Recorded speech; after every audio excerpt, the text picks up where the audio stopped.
He came out and went, as was his custom, to the Mount of Olives, and the disciples followed him.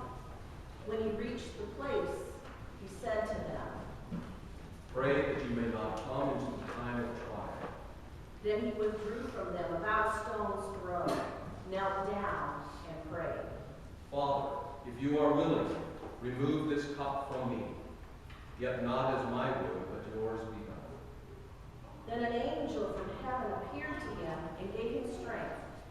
In his anguish, he prayed more earnestly, and his sweat became like great drops of blood falling on the ground.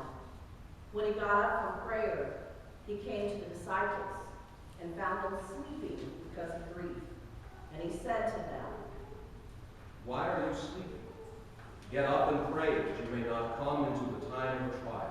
And while he was speaking, suddenly a crowd came, and the one called Judas, one of the 12, was leading them. He approached Jesus to kiss him, but Jesus said to him, "Judas, is it with a kiss that you are betraying the Son of Man?" When those who were around him saw what was coming, they asked, Lord,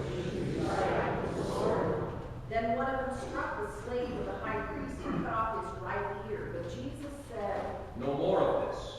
and he touched his ear and healed him. Then Jesus said to the chief priests, the officers of the temple police, and the elders who had come for him, "Have you come out with swords and clubs as if I were a bandit?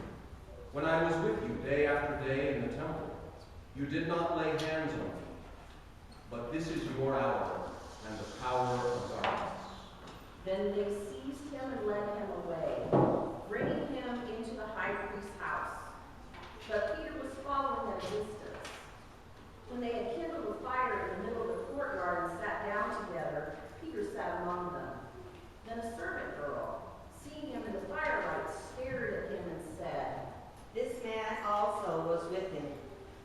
but he denied it, saying, woman, I do not know him.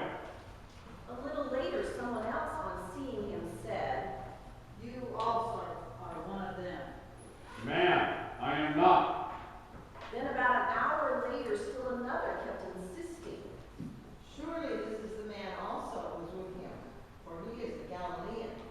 Man, I do not know what you are talking about.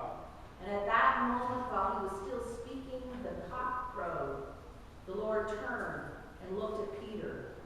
Then Peter remembered the word of the Lord, how he had said to him, Before the cock crows today, you will deny me 3 times. And he went out and wept bitterly. Now the men who were holding Jesus began to mock him and beat him. They also blindfolded him and kept asking him,